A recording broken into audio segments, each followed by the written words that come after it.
L'association des Amis de Mac Jacob a deux missions. Une mission de mémoire, faire connaître l'œuvre et faire aimer le poète, et également une mission de recherche. Et à ce titre, nous publions, comme vous, des cahiers. Notre association est née en 1949, dans l'émotion du retour de la dépouille de Mac Jacob à Saint-Benoît-sur-Loire. Il était mort le 5 mars 1944, sous le numéro 15872, au camp de Drancy. Victime de la persécution contre les Juifs, Mac Jacob est une des 76 000 victimes de la Shoah en France. À Jean Cocteau, Saint-Benoît, le 5 avril 42. Joie de ta lettre. Cher Jean, aussitôt ta lettre, les souvenirs de ces derniers mois. Voilà une lettre de 12 pages, ou plutôt un livre de 300 pages, ne serait-ce que mes rapports avec la Gestapo, ou mes courses réitérées pour faire timbrer ma carte d'identité par un froid terrible, sans chemin de fer, sans auto, sans bicyclette. Pour m'entendre dire, nous n'avons pas d'ordre, et moi, avec ou sans S? Ou, oui, mais il faut un cachet, mais on n'a pas encore le cachet. Le cachet, c'est le mot juif. De là, des scènes touchantes, les fonctionnaires nous serrent la main comme au cimetière, etc., etc. Quant à la Gestapo, ça a commencé en juin 40. Je faisais le cicérone à la basilique. Vous êtes juif? Ah, vous tombez bien, dit un prêtre.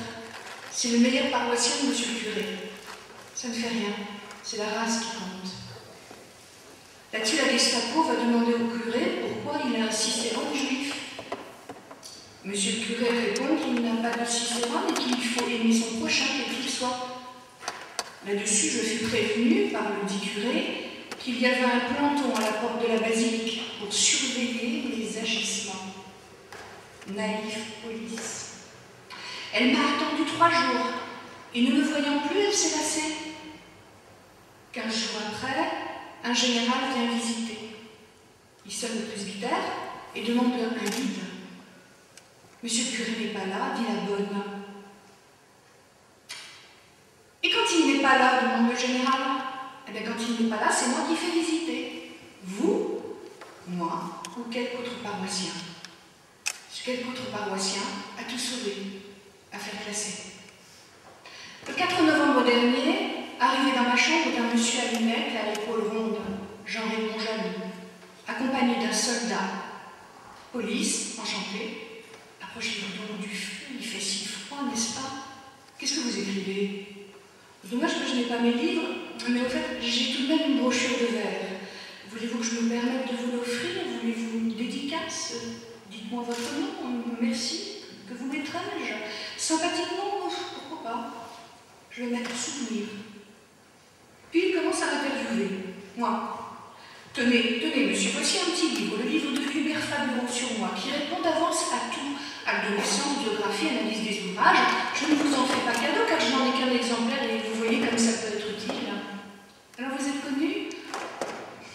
J'ai quelques amis. Là-dessus, il voit des lettres sur la table, prêtes à partir, et me les tend pour que je les ouvre. Il les lit et demande explication à chacune. Il prend note des adresses, puis brusquement, il arrive au but de sa visite. Vous avez eu ici une dame juive? Ah oui, mademoiselle Berstein. Mais elle n'est pas juive, elle s'appelle Martin. Non, c'est pas cela. Alors je ne vois pas. Ah, vous voulez parler de la femme d'un juif employé par les vendanges? Mais ça ne me regarde pas. Interrogez plutôt ma propriétaire. La propriétaire monte et commence le bavardage stupide. Voulez-vous que je vous arrête? J'essaie d'intervenir, mais il fait un geste du doigt en forme de bec qui signifie « vous, la ferme ». Il est parti en emportant les papiers de la propriétaire désolée. Ma famille est moins heureuse. Un beau-frère au camp de Compiègne. Il est mort. Un frère dépossédé d'une boutique rue Legendre et le reste de la famille menacée. Je prévois un temps où ma minable peinture fera vivre tout le monde. Pourquoi pas? Tu te trompes, mon cher Jean. Je ne fais rien, ou presque. Les années qui viennent sont favorables à la poésie, mais 42, c'est une année terrible pour tout le monde. Saturne. Après tous ces otages, ce ne sont jamais des communistes ou des juifs. Phrase prononcée devant moi par la dame d'un officier de mes bons amis. J'appelle cette phrase complicité d'assassinat. Je prie pour toi. D'ailleurs, le malheur porte bonheur. Souvenir à Jean Marais, souvenir à Picasso et aussi à Liffard, que j'aimais bien. Mac Jacob est né le 12 juillet 1876 dans une famille de commerçants juifs aisés installés dans le Finistère depuis environ 1840. Il venait de la Sarre. Il a eu une enfance très heureuse au milieu d'une famille bourgeoise très voltairienne qui honore la République et les études. C'est un élève brillant. En 1884, il obtient le concours général de philosophie. Alors pour lui s'ouvrent de grandes voies, normales peut-être, le droit, l'école coloniale peut-être comme son frère. Mais il va pendant quelques années faire toute la désespérance familiale. C'est incroyable cette absolue volonté d'être parasite, disait ma mère, écrira-t-il en 1916 dans le Cornéadé. Il n'a que 23 ans et il est encore dans l'atermoiement d'un destin. À René et à Bellevillard, ses camarades de collège, vers 1899. Mes chers amis, un seul mot pour vous dire que je suis désolée de ne plus vous avoir et que je ne compte pas, hélas, retourner à Quimper. Mon oncle m'a emmené dans une bourgade normande au bord de la mer. Là, je goûte les délices d'une maison qui ressemble à la vôtre de Bloaré pour la bâtisse et le mobilier, l'éclairage, sinon la vue. Je goûte une ineffable paix dans cette maison de faubourg. Je lis, et je lis, je lis, et je lis. J'oublie le monde, et je voudrais oublier que je manque de mes plus chers amis, de ceux dont le souvenir est une maçonnerie de mon cœur. Quel style, hein, René? Je traverse même. Je regarde se promener mes cousins, beaux comme des dieux grecs et plus vivants. Je me laisse dorloter par mon excellente tante, qui connaît mes misères et mes chagrins, et excelle dans l'art délicat du silence et du chocolat. Bref, je suis heureux, sinon de l'avenir qui heurte à ma porte. Et cette éternelle marée basse, je pressens qu'elle va me douer d'une âme immortelle de poète triste. Ce n'est pas encore fait, mais dans 2 mois ou 3, ça se fera. Les coqs chantent. Le chant du coq fait valoir la paix du silence. Quel style, hein, René? Il pleut presque. Attention, je vais écrire du loti. Mes chers amis, écrivez-moi, qui n'êtes pas laids comme le reste du monde. Écrivez-moi longuement, l'un de vous deux, et donnez-moi des nouvelles de votre santé morale et physique qui m'intéressent tant. Bien à vous deux, de tout cœur, Mac Jacob, à Carteret, Villa des Fleurs, Manche. Ce poète triste, il choisira Paris, la vie de bohème, comme on dit, mais qu'on aurait beaucoup à dire sur ce qu'est une vie de bohème. Montmartre, Picasso, Apollinaire, Salmon, je ne vous raconterai pas une millième fois cette vie ubuesque qu'il a partagée avec les plus grands de l'art moderne. Il vit à l'intérieur des avant-gardes, en est quelquefois le centre, en est quelquefois périphérique. 1909, une présence sur le lieu. Je revenais de la Bibliothèque nationale, il y avait quelqu'un sur le lieu. Révolution, révolution, impérissable seconde. Il fait la bombe le soir et le Sacré-Cœur le matin, et quelques années plus tard, il souhaite se convertir. Il a 38 ans. À Maurice Raynal, lundi 30 novembre 1914. Pour avoir l'idée de ma vie, Imagine que mon travail volontairement lent utilise les minutes pour s'exécuter au calepin, dans les métros, les rues et les cafés.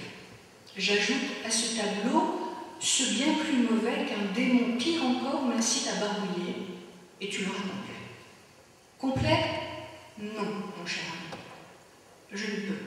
Je ne dois rien te cacher. Je tremble devant ce que je vais dire. Ma vie quitte le ton de la plaisanterie. Ma plume limite. Mon cher ami, je vais l'avouer parce que je t'aime et parce que je voudrais le crier. Je sais la gravité de l'acte que je vais commettre et celle des paroles que je vais écrire. Quand on écrit, c'est déjà comme un engagement. Oui, mon ami, je vais me convertir au catholicisme. Voilà 5 ans que j'existe. J'ai réfléchi et ruminé cet acte énorme depuis 5 ans. Depuis l'apparition surnaturelle qui a bouleversé mon esprit et ma vie en octobre 1909. Les Juifs attendent le Messie. Je ne l'attends plus puisque je l'ai vu. Je n'ai pas la force de changer ma vie terrestre qui me fait horreur, sans une aide. Et qui me donnera de l'aide sinon les prêtres catholiques? Les Juifs sont des hommes de l'esprit. J'ai besoin des hommes du cœur. Si je me trompe en voulant être un homme digne du ciel par ce chemin, Dieu me pardonnera pour la hauteur de mon intention et la pureté du moyen que j'emploie. Mon Dieu, cher ami, quel trouble me prend devant tout cela. Si c'est un crime de vouloir être chrétien en se sentant si vicieux, pardonne-le-moi, puisque c'est un moyen de cesser de l'être, et aime-moi un peu, moi qui t'aime beaucoup. Je vais me convertir. À cet homme, il fallait un repli, un reposoir. C'est à Saint-Benoît-sur-Loire qu'il va le trouver. Lettre à Raymond Radier, juillet 1921, presbytère de Saint-Benoît-sur-Loire, Loiret. Cher Raymond, je t'écris la tête sous la treille de la fenêtre et des géraniums jusqu'au cou. C'est tout ce que je demande à la vie de me donner. Une treille sur un mur et des géraniums sous ma fenêtre. Je vis ici la poésie. Dans un préau de briques entouré d'arbres et de fleurs, les enfants le matin bourdonnent leur catéchisme à côté de mon mur. Le soir, les petites filles traînent un harmonium dans le verger et elles chantent du vrai chant grégorien. La seule musique qui se marie avec le bruit du vent, avec les rayons de soleil et avec la présence de Dieu. Le dimanche, je sonne les cloches, j'enlève les mauvaises herbes, je joue au tonneau avec les enfants du patronage qui ne se disputent jamais et qui sont comme des anges. Ils sont à moi, intelligents, bons. On se croirait au paradis. Max. À Saint-Benoît-sur-Loire, il écrit. En 18 mois, il vide sa malle, sa fameuse malle qui accompagnait Picasso à Barcelone, et il fait paraître les livres les plus importants de sa bibliographie. Mais aussi, il reçoit des livres, et quelquefois, il en fait la critique, non sans humour. À Henri Hertz, Saint-Benoît-sur-Loire, Loiret, 30 juin 1924. Mon cher Henri, depuis le dégonflement général de toute tumescence ou intumescence, sauf les verbales lexicographiques, tu représentes à toi tout seul toute la palingénésie autocratique du moteur lyrique, et je ne dis pas le vasomoteur. Ton livre à coin-coin, Micadonal, comme aurait dit feu Guillaume Apollinaire, marsupial, dirais-je à mon tour, s'il m'était permis de joindre mon criquet à son manche avant, se pétale sur ma table comme une crise en thème. Il ne veut pas se fermer. Il se soulève comme les laves d'un Vésuve jamais clos, toujours clos. Il se pince les mamelles, mamilleras. Il sonufre, s'arrache les mouchoirs, les nageoires, le péritoine, l'antimoine et le clochester. Il se tire-bouchonne comme une danseuse, se diable le cale comme une tortue orthopédique et comme moi-même refuse de conclure. C'est un œdème, un anathème, prêt à craquer ses volts, archivoles, et son ni pécal Wanka. Bref, c'est le dernier des livres lyriques et le premier. L'auteur à la hauteur et l'autorité. Il est excellent et in excelsis Dei. Apprivoiseur de colimaçon, de bigorneaux, de chèvrefeuilles, chèvre-picot et autres capricornes, unicornes et blousons de tigre onyx, et nous le rencontrerons ultérieurement sur une échelle et dans le waterproof tourbillon de la chausse marine CQMT. Il n'y a qu'un dada qui ait réussi à l'être et à ne pas l'être. C'est toi.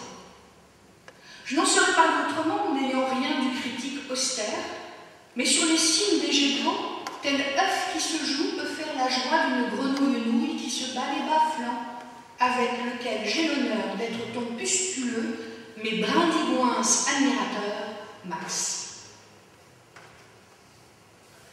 À Saint-Benoît-sur-Loire, il va entamer une très grande carrière de pistolier, nomme à peu près à 20 000 lettres, et beaucoup de ces jeunes correspondants lui demandent « Qui êtes-vous? Qu'avez-vous fait ?» Sans relâche, il répond. Et un jour, il répond selon une lettre manifeste.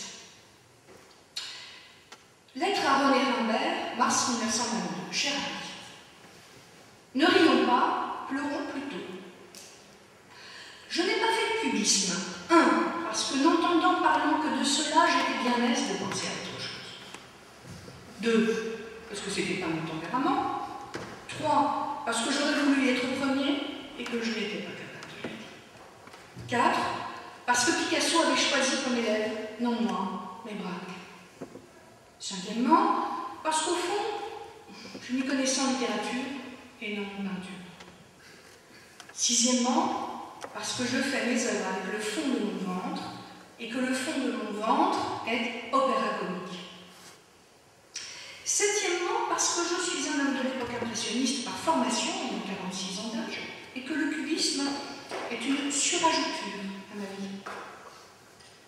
8èmement, parce que le cubisme plaisait à ma pensée et non à ma main, et que je suis un homme sensuel. 9èmement, parce que le cubisme me paraît laid, bien souvent, et que j'aime le joli, hélas. 10èmement, parce que je suis un vieux poète virgilien. 11èmement, parce que je ne sais pas pourquoi. 12èmement, au fait, j'ai fait beaucoup de dessins cubistes. Et 13èmement, tout ça, c'est la faute à Picasso. Dans sa correspondance, Max Jacob a décliné les plis nombreux de l'amitié et de l'amour. L'amitié, c'était le clou où il avait suspendu sa vie. Ah, qu'ils sont doux les mots d'une amitié fidèle, quand un guerrier veillant sur une citadelle n'aperçoit dans la nuit que la lumière des feux éclaire les sabres, menace des monts sourcilleux. Je vis au milieu d'ignorants et d'étrangers. Rendez-moi le pays où fleurit l'oranger. Embrassons-nous, Max Jacob. À l'ensemble de ces jeunes poètes qui vont venir à lui comme la lumière des avant-gardes, le dernier témoin de la triade magique, Apollinaire, Picasso, Salmon, il va dispenser un certain nombre de conseils. Et à partir de 1937, dans le sillage de sa découverte des lettres à un jeune poète de Rilke, il aura lui aussi à cœur de transmettre à la fois son travail et aussi sa sagesse, très probablement. Quimper, 8 rue du Parc, le 4 juin 1937, je crois. Mon cher projet. L'affection attire l'affection. Fais aux autres ce que tu veux que les autres te fassent. Comment te montrerais-je mieux la mienne qu'en t'enseignant la vie qui doit être ta vie, comme elle a été celle des artistes qui sont venus avant toi sur la terre? Or, cette vie est appelée vie intérieure. Quelle que doive être ta production, elle ne peut avoir de qualité que par la qualité de ta vie intérieure. Tout ton effort doit donc porter non sur des glorioles qui durent peu, quand elles ne sont pas dues à une valeur de vie intérieure, mais sur cette valeur même, laquelle assure la gloire. Les grands que tu admires, ou que tu admireras davantage, en les comprenant davantage, n'ont dû leur grandeur qu'à l'intensité de leur vie intérieure. C'est donc de celle-ci que nous devons relever et non d'autre chose. Or, qu'est-ce que la vie intérieure? C'est de vivre la seconde présente, la minute même. Où suis-je? Qu'est-ce qui m'arrive? Une auto passe, un enfant me parle, une maison est devant moi. Il s'agit de goûter ces événements et non de se souvenir de l'instant précédent qui s'est déjà écoulé dans le temps et le vide, ni de prévoir ce qui arrivera dans la seconde suivante, laquelle n'appartient qu'à Dieu. Et comment goûterai-je l'instant présent? C'est en le considérant. La considération n'est pas la simple vue, mais la vue objective.